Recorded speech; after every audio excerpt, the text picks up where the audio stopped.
D K Shivakumar ಕಾರಣ ಅಂತ ಹೇಳ್ತಾರೆ sir Ashok.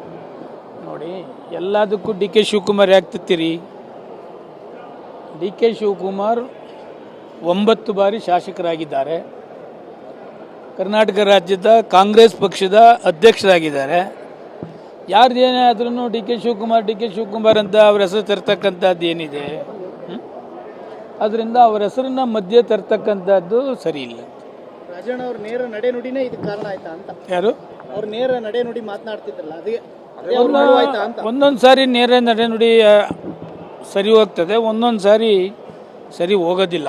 But Rajanna most senior ಇದ್ದಾರೆ, ಮಂತ್ರಿ ಇದ್ದಾರೆ. ಅದು ಅಸೆಂಬ್ಲಿ ಟೈಮ್ನಲ್ಲಿ ಭಾಳ ಎಚ್ಚರಿಕೆಯಿಂದ ಮಾತನಾಡಬೇಕಾಗ್ತದೆ. ಎಚ್ಚರಿಕೆಯಿಂದ ಮಾತನಾಡದೆ ಹೋದರೆ ಅನಾಹುತ ತಪ್ಪಿದ್ದಲ್ಲ. ಈಗ ರಾಜಣ್ಣ ಅವರು ಹೇಳಿದ್ರು ಏನಂತಂದ್ರೆ ಮತಗಳತನದ ವಿಚಾರಕ್ಕೆ ಸಂಬಂಧ ಬಂದಂಗೆ ಅವತ್ತು ಕಾಂಗ್ರೆಸ್ ಸರ್ಕಾರನೇ ಇತ್ತು, ಕಾಂಗ್ರೆಸ್ ಸರ್ಕಾರದ ಅಧಿಕಾರಿಗಳೇ ಇದ್ರು, ಅದನ್ನ ತಪ್ಪ ಅಂತ ಕೇಳ್ತಾರೆ, ಸರಿಪಡಿಸಬಹುದಾಗಿತ್ತು ಅಂದಿದ್ದು ರಾಜಣ್ಣ ಅವ್ರನ್ನೇ ಕೇಳಬೇಕು ದಯವಿಟ್ಟು. ಮಧ್ಯದಲ್ಲಿ ನಮ್ಮನ್ನೇ ಕೇಳಿ.